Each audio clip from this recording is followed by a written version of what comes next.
Per fer una petita cita una mica més elaborada de Piaget, que és un d'aquests psicòlegs, pedagogs clàssics, diu que l'autonomia és la capacitat per desenvolupar-se amb independència en el medi, no? El medi social en el que estem, sigui quin sigui.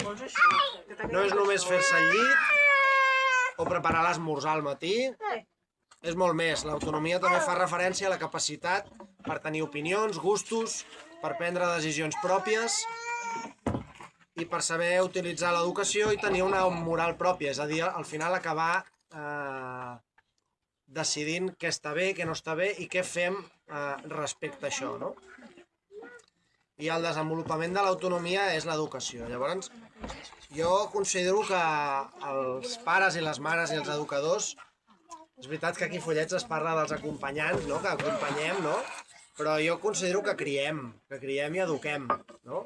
Acompanyar té un significat i jo crec que hem de recuperar també la paraula de la criança, no?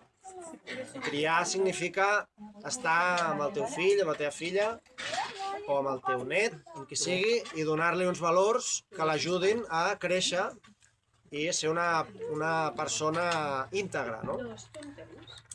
Llavors, l'autonomia bàsicament el que ens dona són oportunitats per explorar el món amb una motxilla carregada d'eines, no? Llavors, nosaltres els hem d'oferir a la nostra canalla aquestes oportunitats i a la vegada els hem de permetre que vagin ficant eines a dins de les seves motxilles, no?